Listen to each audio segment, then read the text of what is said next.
What's up, guys, and welcome to another episode of the LivBTR Podcast. I'm your host, Jay Siano, CEO of Sabre Advisors. On today's episode, I have my friend Susie Sherling. Susie's the head of Retail Leasing for the Northeast, West Coast, and Europe at Jamestown. An accomplished retail leasing professional with extensive experience across the U.S. and Europe, Susie is currently the Director of Leasing for Jamestown, overseeing key markets in the Northeast, West Coast, and Europe. In this role, she drives leasing strategies, cultivates relationships with leading retailers, and manages the leasing portfolio for the company's dynamic commercial properties.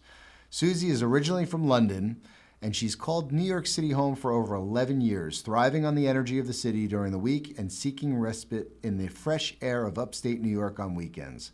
Outside of work, she is a passionate runner and an avid hot yoga and Pilates enthusiast.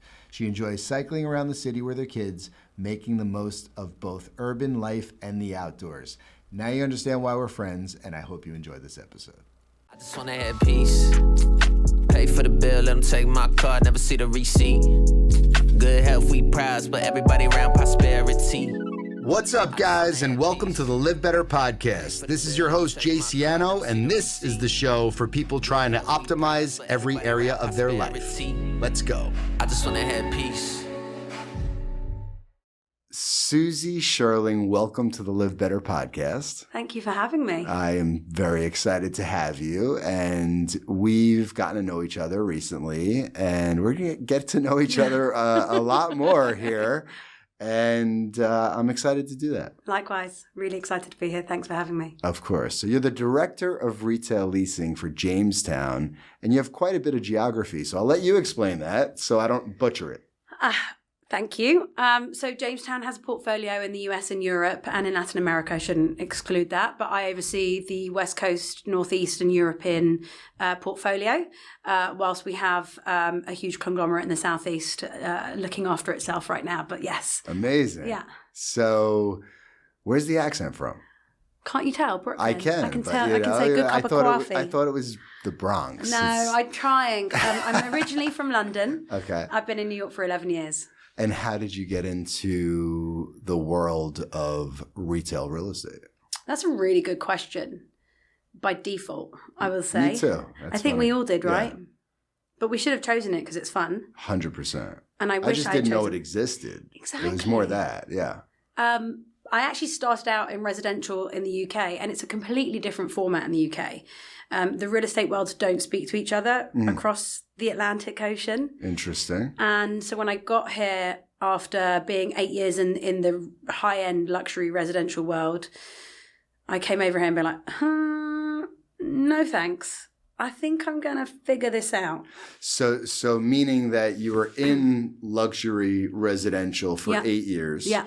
Moved to New York specifically? Yeah. And did you attempt to transition into that? Not even. I you dabbled. weren't reaching out to Ryan Serhant to absolutely not. Okay. I think the idea of trying to create a community, having first just landed in New York, seemed very far-fetched. Okay. It's interesting though, because I feel like most people wouldn't. They would just be like, this is what I'm already doing. New York's an amazing city. I'll just do this there. I mean, you eat what you kill here, whereas in London it's a bit different. There's a system. Explain. Yes, you're working for the company. Okay. You're a representative of the company, not of yourself. Got it. The company gives you a salary, and you've got some stability there. And really, you're creating a community that you've probably grown up in your whole life, but you're utilizing that for your career, and you're really networking with friends on behalf of the business, holding up a reputation that really means a lot to the business and to you. Whereas over here, you are your own entity. Yeah. And it's a very different concept. Do you feel the same way about brokers in the commercial space, as you do? How you just said that so about interesting. residential? Yeah. As I'm saying this out loud, I am my own entity, right? We really want to uphold ourselves to the best that we can, and we are our own brands, living, breathing, walking the streets of New York, right?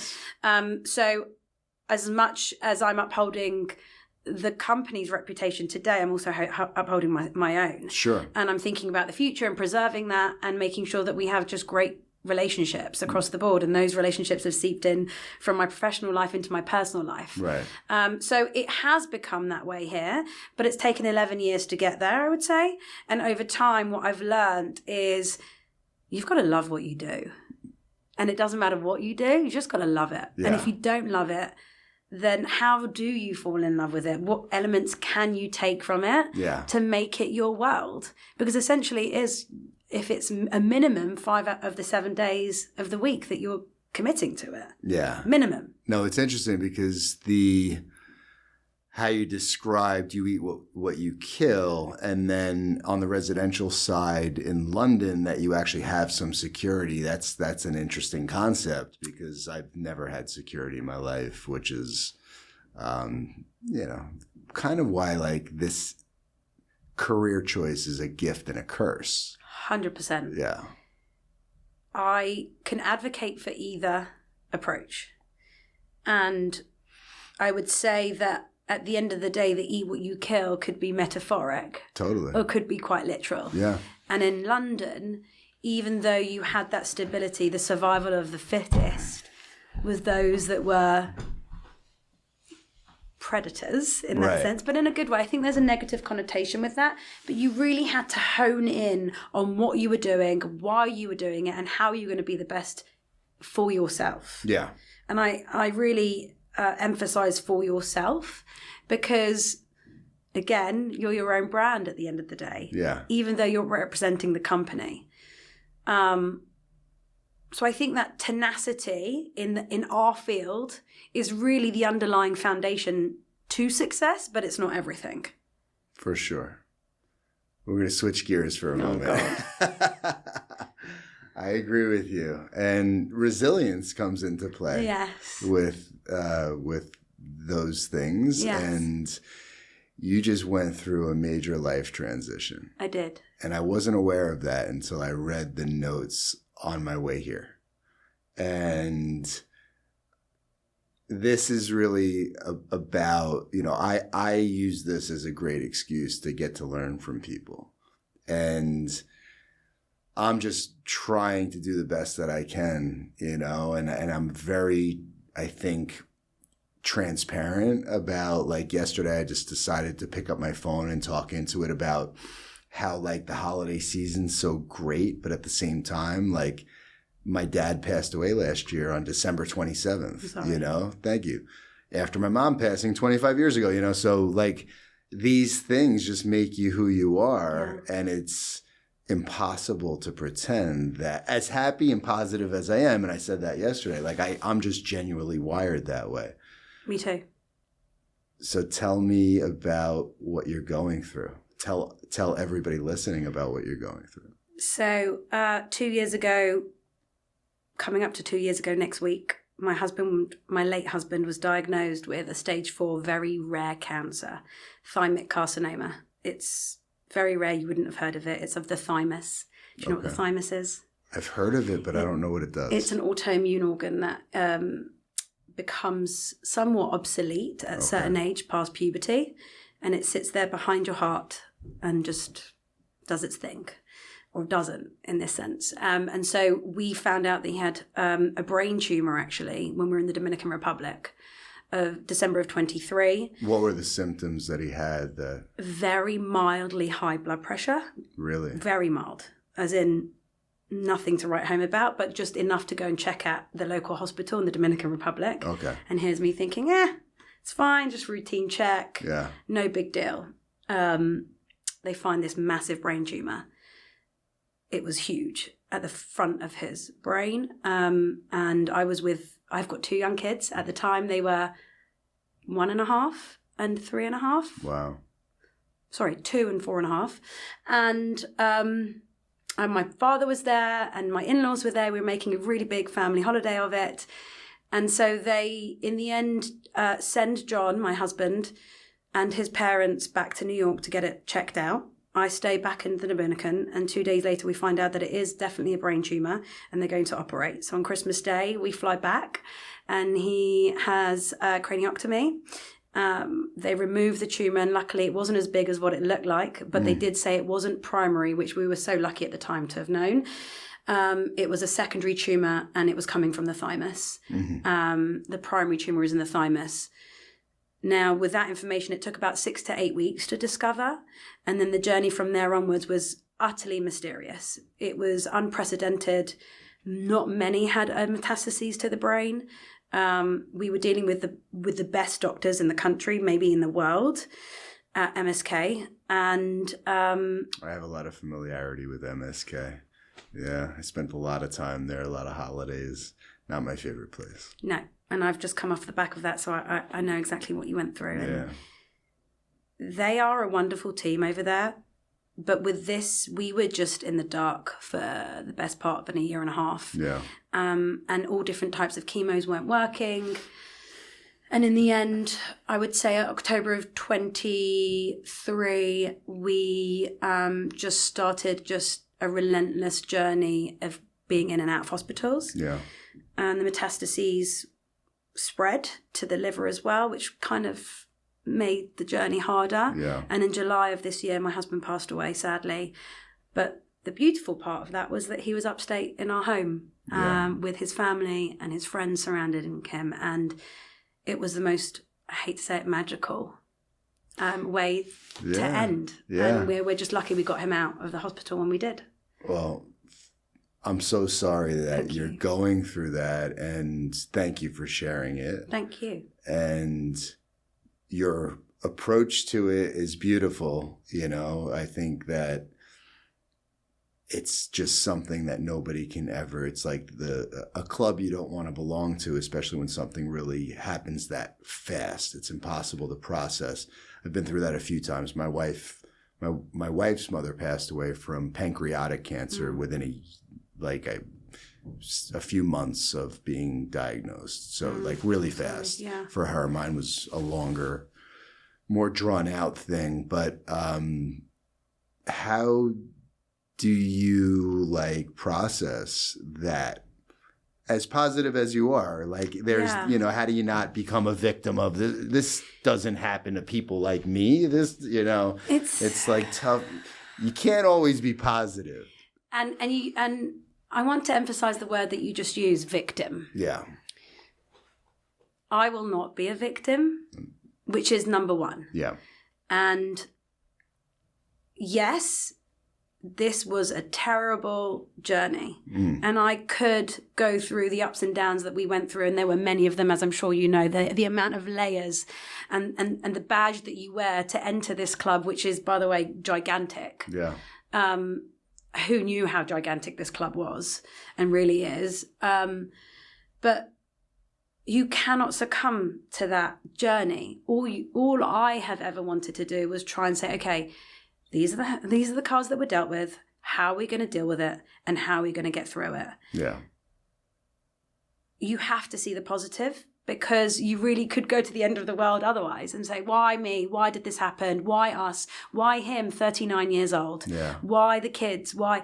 You could ask all of those questions, but what's the point? We don't have those answers. But what we do have the answers are, we are living, we are breathing, and hopefully we have a long time to do that. And if we don't, then that comes our day. But until such time, make the bloody most of it. That's all I say. I love that. And I think my husband had that approach too. Yeah.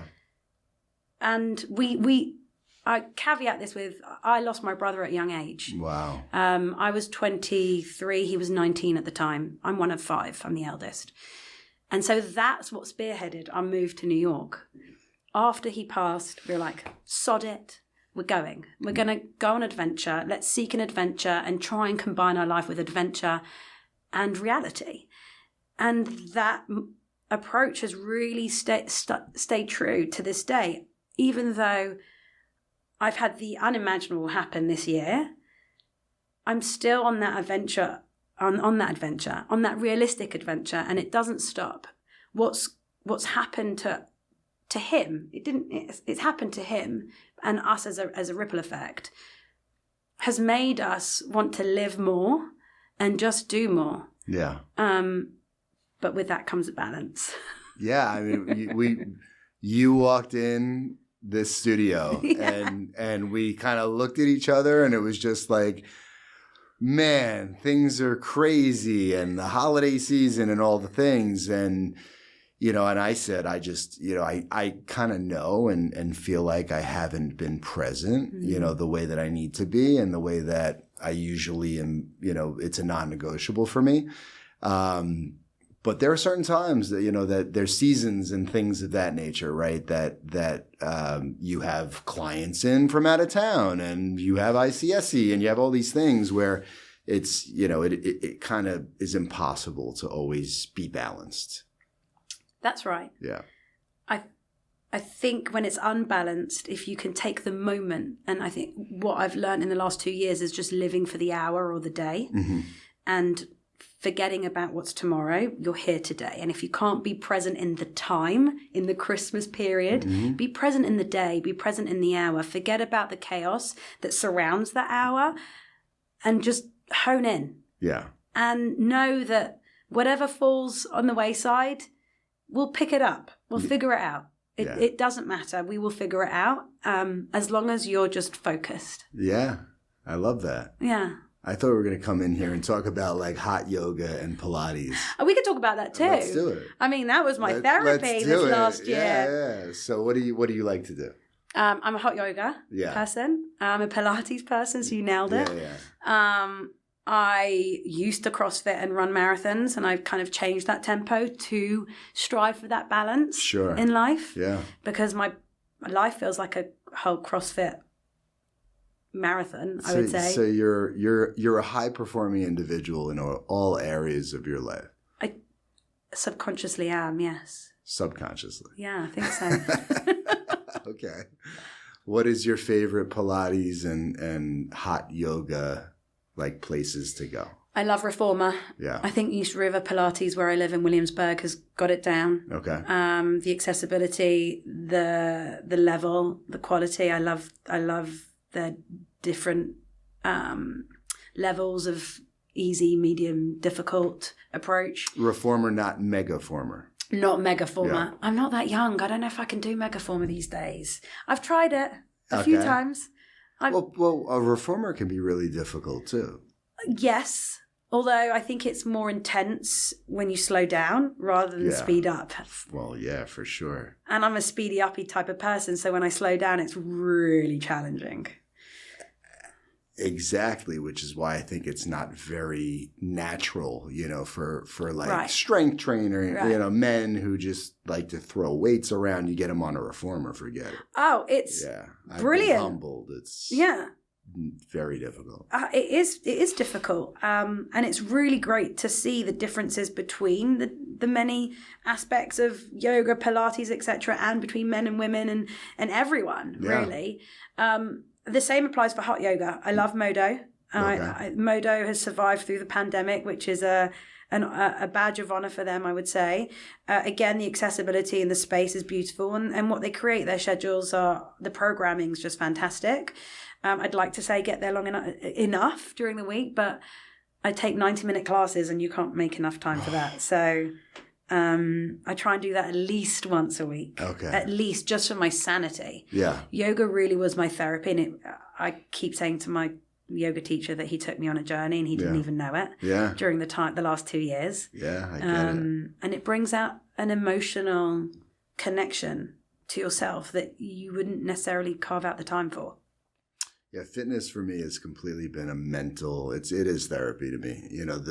The byproduct of looking better and feeling better and all the things, are awesome. But like for me, if I don't have the time to kind of like beat the demons through something kind of challenging every day, I'm miserable and, not able to put my best foot forward. It's clarity to me. Yesterday is an example of how I could have approached the kids with a really short fuse, but because I went to yoga the day before, I had myself together and I was giving myself a little... Good for you. And I was like, right, this is why you do yoga. Yeah. So that you don't have a short fuse, that you have patience, that you're able to breathe and take a second. I'm not saying that I don't do other sport because of that reason, but it helps me to be a better person. Mm-hmm. in myself. Yeah. And in turn for others. Yeah. What else do you do? Is there any other like kind of routine that you follow or things that have changed your perspective on life and helped you grow? So much. Staying on the fitness level, I'd say the cold plunges are really, really good for me. Me too. What do you like about them?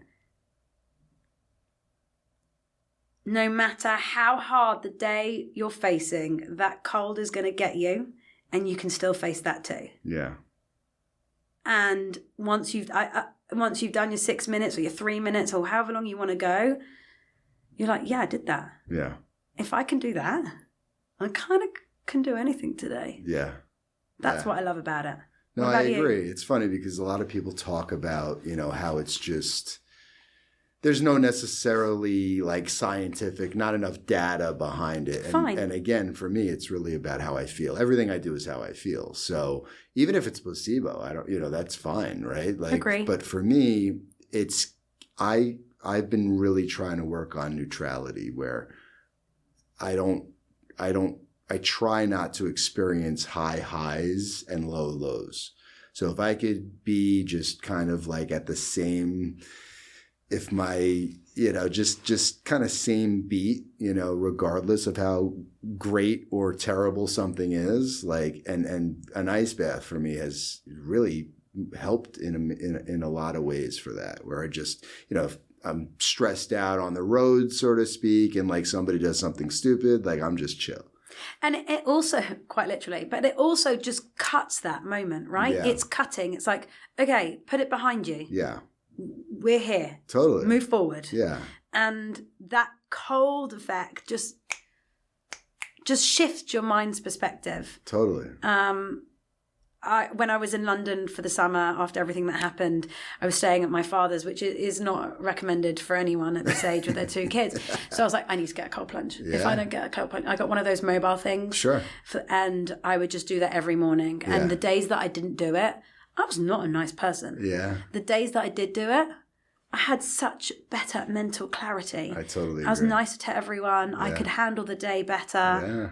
And I was focused. And I think, again, back to that neutrality that you speak of, it's balance. It is. Yeah. Well, it's resilience too, right? It's discipline and resilience and being able to, I think it's really important in life I think the more stress that you can endure and the more discipline that you can put into your life and the more you become comfortable in the uncomfortable, the more you can achieve, not just professionally, but just in life. Totally. I think where I was going to say something, but I've completely forgotten what I was going to say on that matter. It's quite all right. I had a thought. Sorry. No, it's okay. Don't be sorry. It's a beautiful thing. Where do you want to go with the conversation? You pick your path here. I could go anywhere. You want to talk about retail real estate? Sure. Do you want to talk about that? Sure. Let's do it. I love it. I love retail real estate. What do you want to talk about? Let's talk about trends. Mm-hmm. And a lot of, obviously the fitness, wellness stuff that we're talking about definitely follows along with, especially with what I do. Like I'm a complete geek when it comes to, like, that's why I'm like literally asking you about your hot yoga and Pilates things just for my own needs at the moment, so to speak. But so what do you think what's the current state of the market from your perspective? And you have such a wide lens, which is interesting. The pattern that we're seeing right now is quite uniform across the board.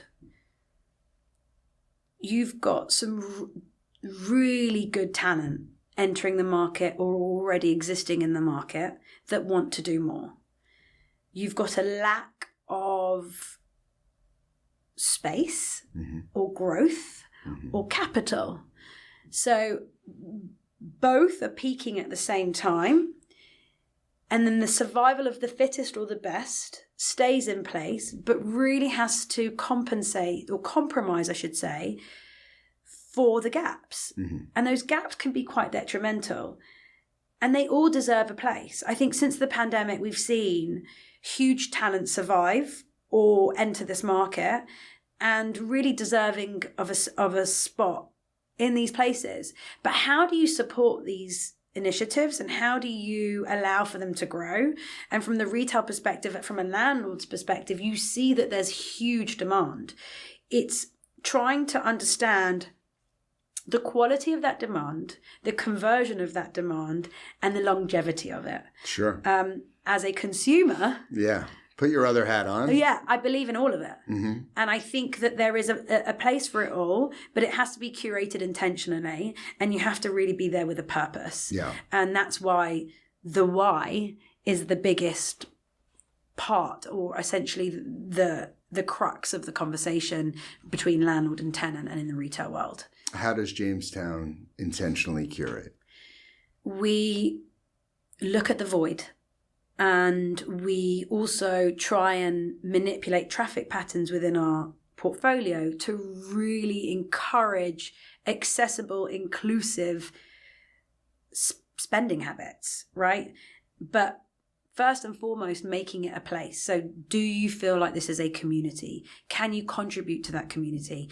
You can't just open your doors when you come to a Jamestown project. You have to open your doors, welcome them in, and keep them there. How are you going to do that? We will help you to do it if you're willing to participate. Sure. But some people may not have the bandwidth, it might not be brand aligned. There are lots of aspects that might not make sense here. Right. But if it does, it could be a beautiful thing. And so the way that we curate is really identifying the void, making sure that that operator is sound, they know what they're doing, they can identify the same void that we're trying to fill, and then we come together to approach it as, okay, hey tenant, what do you offer? Tenant asks landlord, what do you offer? Well, we've got an annual programming calendar where we would love for you to participate in. How can we support you in there? How can we bring more people to your location? And really having this cyclical behavior pattern where you're collaborating and contributing to a place that means something not just to you but to your customer. Yeah, which I think is pretty rare in like the landlord developer mindset. I think you guys are way more connected as partners, with your tenants that you're bringing in, intentionally and seeking out intentionally. So many deals are more just transactional, like, right. There's X square footage available there. And, and I see a lot of landlords make decisions that I scratch my head on, with choosing a horse that I wouldn't bet on, so to speak, versus somebody knowing that there's multiple, hats in the ring, so to speak, and landlords, in my opinion, getting it wrong, choosing the wrong horse for a specific project. And I think what you said is the way it should be done. But it's not always done that way. It's not. Yeah. I think it's the harder route to choose. Yeah. It requires more attention, more hands-on, more getting into the weeds. Yeah. And sometimes you'll see scenarios where both sides don't want to get into the weeds together. They just want a simple, traditional real estate transaction and agreement, and they'll figure it out and go on their own paths. That's totally fine. And that works in places where you're not trying to create. Yeah, magic. Exactly. Yeah. And so you can tell us you want to be at this specific property, but there's got to be a why. Sure. You can't just, and even if it's for the traffic that's there, the high traffic or the like-minded co-tenants, it's got to be the full package because you can't just choose one route. We like it if our operators are on site, if the owners of the business, which is not always possible. Correct, and we understand that because we want you to grow too. Yeah, exactly. But at least at the beginning, to make sure that you're sealing your brand, you're sealing your identity, and you're sealing the quality of your execution to the outside world, because that's why we chose you to be here. And I say chose, it's I don't want to sound pompous. It's not a choice, but you're choosing each other, exactly. right? I mean, it is a partnership, exactly, or it should be a partnership, right? As opposed to one side winning. Correct. Yeah, which is really my job, right? That's how I approach everything. Like, I think it's the only way that things are going to work really, really well is if both parties really want to do business together for the right reasons, and the deal, maybe each side feels like they gave up a little too much, and that's a good deal. Exactly. As long as both sides feel that way. Exactly, not one, right? And that's really the intention of somebody who, kind of bridges that gap. I think essentially we're facing the same challenges on either side of the table in our own fields, and we're coming together to try and merge and see if you're not successful, we're not successful. Exactly. You don't want the space back in a year and a half, and who likes a dark space? Yeah, exactly. I don't. Yeah. And I know that majority of people don't. So I think it's important, even just seeing the lights on helps, but what are you going to do inside those four walls to keep the lights on? So what's one story of maybe a brand that you guys have partnered with that is an emerging concept or something that's unique that you're proud of? It's a good question. I'm not sure what I'm allowed to disclose here, but I can give you kind of big picture. Yeah, that's fine. We like to have our hand in creating and conceptualizing. Yeah. We try and stay away from the incubation word, because incubation has too early or too defined or too specific, because really we're not there every day making the tacos, are we? We're helping to make sure it's successful, but we're not putting the grind in like the operator is. But what we do is hold the prospective tenant's hand and say, hey, we know what works in this specific location. We can help you to curate whichever concept you want and you think that would work here to make sure that it is a success. Let's look at the menu. Let's look at the pricing, the items. Let's look at your back of house operation. Let's look at how you would actually fit out the space. Let's look at how you're presenting color-wise and your logo and your branding, everything, so that it's at least lending itself to that space, to that place, rather than, it doesn't have to be 100%. It can be 50% lent to that specific location and 50% lent to their existing brand. But what we like to do is try and really hold their hand and look at the data as well. Like, if we've been in this certain market for X amount of years, we can look at the consumer spending, we can look at the traffic patterns, we can look at what's hitting, what's not hitting. And I think that's really where the true partnership comes from. From a health and wellness standpoint, I think we're always still learning as a landlord. And I don't know, you can tell me why this is, but I think we're always learning. I don't think we're as close to it as we'd like to be. I think there's a lot of newcomers in this sector, but they're all impressive, right? And they all have a good following. I think we all show our commitment to health and wellness in some fashion. It's how do we create that longevity? And that's, I would say, from a landlord perspective, the only reservation that we would have is, how long is this going to last, and how can we get them to last longer? Or how can we help them to be more successful than they are? Yeah, no, it's a great question. And we're actually adding service lines within Sabre because we've seen great brands fail for many reasons, right? Whether it's capital constraints or maybe growing too fast and not knowing exactly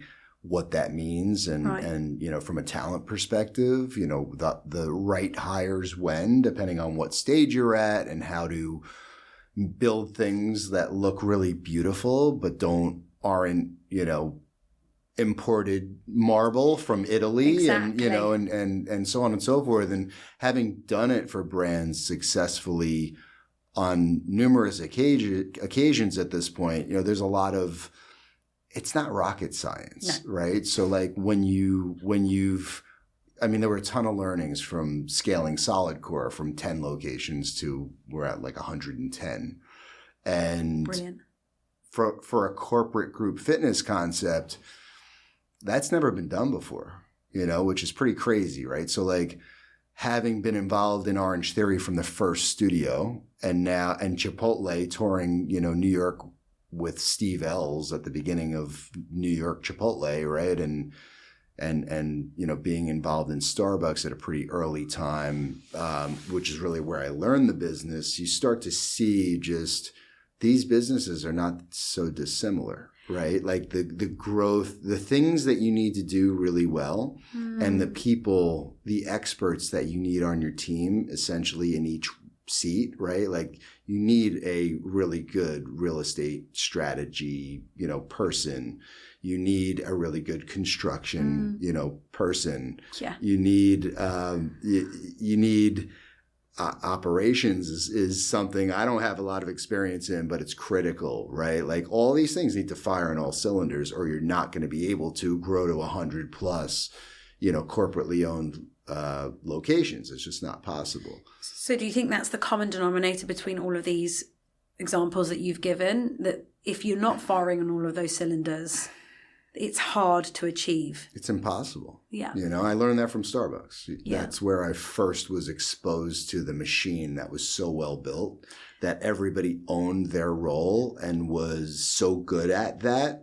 And it's impossible to build you have to have a pipeline of that's so deep, right? And you have to be so stringent on your deal terms, and you can't be giving certain things up because you're falling in love with real estate or, and it's definitely more difficult to do early on in the growth process, but the outliers do it really early. So does that mean you have to be well established in all of those cylinders? You can get lucky.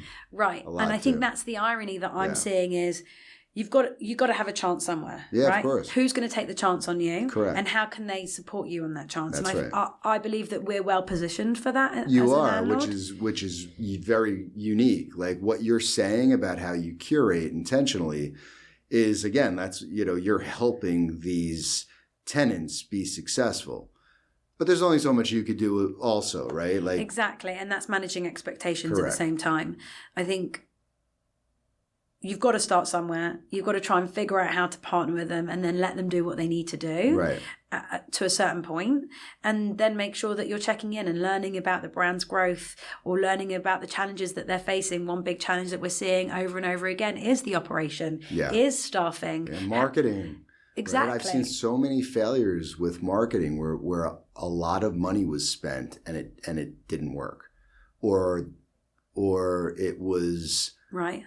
Especially seeing the overseas brands coming into the US market, when they see the behemoth that we are, they're like, well, we did not expect to turn that marketing budget into 4x or whatever it was, because it's a different beast. Yeah. I mean, I've seen fails where companies were spending money like in markets they weren't in, like unknowingly, so to speak, where like the marketing department completely failed, like things of that nature with brands that again, look like they're doing really well on the surface, right? Like, and that when you're in my position and you get under the hood of these businesses, and same with you, but there's so many companies that look like they're doing really, really well that somebody who's not in the industry or doesn't really understand, doesn't, have access to financials or is not sitting down with the founder or the C-suite of a company and talking about where they're at. Perception is not always reality. Which is why I think, again, the irony is if they're super talented in that subject matter expertise. Correct. And so if you're a good operator, you're a fantastic operator in terms of the physicality of the business, how to run the business. You may not be the best chef if we're speaking of food and bev, or you may not be the best instructor if it's in health and wellness, but you know how to run a business. That's critical. Let's like highlight that and double click that, because just because you're a really good instructor doesn't mean you're going to be good at opening a fitness concept and scaling it. And that's what we find ourselves talking about time and time again. Right. Is it possible to be both? And if you are both, what's lacking elsewhere? We're not perfect human beings, right? We can't get it right all the time. So what we try to do is identify where could the challenges come up at whichever point of the life cycle, and how can we help to either overcome them or face them together. Yeah. And so it's all about learning about these businesses day in, day out. What makes them tick, what doesn't. It's like being an insurance company. Totally.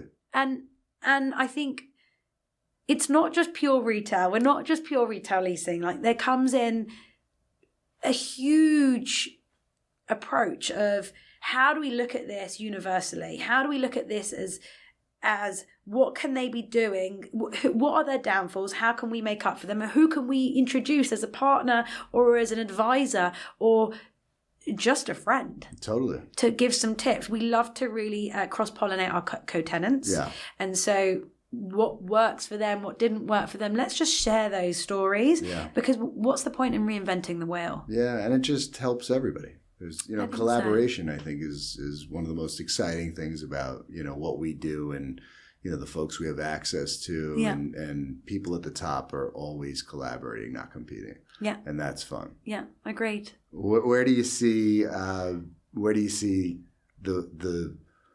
world of retail going? Like, give us a peek around the corner if you could. I think there are so many more interesting places to build. I think they're going to be in markets that aren't exactly having a huge flag. Secondary markets? Maybe even tertiary, I would say. As a result. I love tertiary markets. So do I. I love it. It's so exciting. So much to do. I kind of want to run before I can walk, but I need to slow down. It's also where, the value of a company becomes so much greater if it works in a tertiary market. I used to work for someone very smart who used to say, don't bother trying to be successful in New York first. Start out and then come in. Yeah. And that was huge for me. I started to look at it completely differently. If you can master those tertiary markets, then you've nailed it. Exactly. So I think that's really where you're seeing a pattern of growth in the retail world. There isn't enough online data, e-commerce data to really point to that consumer behavior because it might be a fraction of what you see in the major cities. But if you can hone in on that consumer and get it right, you don't need numbers. You just need quality. Right. And I think that's where I'm particularly excited about. I also think that the world of retail, as much as AI is going to change everything, it's not all at the same time. In retail in particular, you still need to touch, feel, see, breathe, taste. Yeah. And there'll always be four walls. It's just how do you think about it more intentionally? Totally, and where can you convert efficiently? Right. I think Europe is a big market for growth. I think it's primed for that. I think the more that time goes by, the more it lends itself to a US market. Yeah. More so than ever. There aren't as many places created as there are in the US that you can find that has all of these interesting attributes like a Jamestown project does. Right. So there's a lot to do there, and I'm excited about that.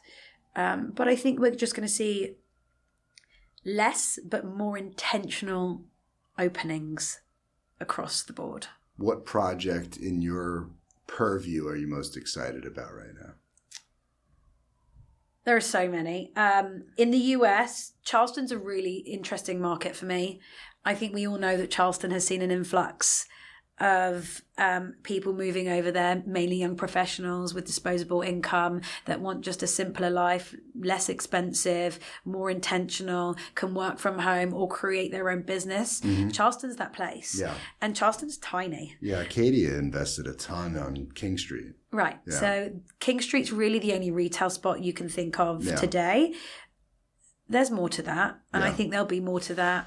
We've got a project in North Charleston called Charleston Navy Yard. We love a lot of adaptive reuse, and that's Sure. the epitome of it. Yeah. It's still somewhat of a functioning Navy Yard, but there is a development there that we're involved in and really excited about, and we're really in the early stages of just Nice. creating a place. But that really is the idea of what Jamestown is, creating a place but slowly over phases. I don't know if you know Industry City. Sure. Right? So Industry City in Brooklyn was also a project that was a long time coming, a lot of effort into it, 6 million square feet of mixed use. And it's a place. Today it's a place, and we're happy and proud of that. Charleston will be quite similar. Very So cool. watch the space. Yeah, that's exciting. Thank you. We're excited. Good. Good. Where else is there that's exciting in the portfolio or just in retail in general? Europe. Keep your eyes on Europe. I'm intrigued to see if any American brands go over there. Yeah. I'm only used to bringing international brands to New York, essentially, right? Exactly. So I don't have the experience on the flip. No, the experience on the flip is interesting. Yeah. It's a different, sure. It's a different beast. Yeah. As much as it is this way, it's that way too. Yeah. And I think the spending habits are different, which is first and foremost. I think we really need to learn who our customer is over there and how we can actually target them in a successful way. Right. It's definitely not the way that we do it here. Makes sense. Yeah. Everything that's like data driven, which is so much easier today. I mean, there's so much more access to data than we ever had. It was always done, when we would create a strategy, we would just use, really basic demographic information and pedestrian foot counts and, How many times in back in the day have you stood on the corner watching? Oh, too many. But I feel like that was such a great way to learn. 100%. And it's great to have the data, but it's also, I feel like we're very fortunate to have done it the old school way and have, understand how to do it without, the Placer and Buxton and all that stuff, which is great information too, obviously. Totally. I think first-hand information is the best-hand information, in my opinion. Yeah. And standing on a street corner, watching the traffic morning, noon and night is the best way to learn your market. It's how I was taught. It's how you were probably taught. Definitely. And then canvassing. Yeah. If it's not part of your model today, I think it needs to be in general. But they don't make them like they used to. So it's encouraging those to really just be out there and be part of the footprint, be part of that community to really get an understanding of it, which goes back to our comment at the beginning, which is if you don't love what you do and it's not part of your life, how do you actually really get into it if you can't make it such? Yeah, I don't think you could be great at anything that you're not obsessed with. Correct. You could also be terrible if you're obsessed with it too, because you're. Can you be over time? I think you can. I think you can be really too into it sometimes. Yeah. Balance. Yeah, which we're working on. Yeah. We're gonna close out with our message on being obsessed and balanced.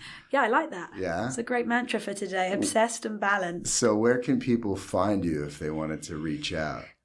Social media at the London New Yorker. I'm trying to balance again Instagram and my relationship with it, trying in and out with that one. Otherwise at Jamestown, you'll know where to find me, Chelsea Market. I'm walking there nearly every day. Amazing. So that's me. Thank you so much. Thank you. This has been really enjoyable. Likewise. And let's try to take our foot off the gas and be present. Present today. Just today. In the moment. In the moment. Thank you for having me. Thank you for joining me. I just wanna have peace. Pay for the bill, let them take my card, never see the receipt. Good health, we prize, but everybody around prosperity. I just wanna have peace.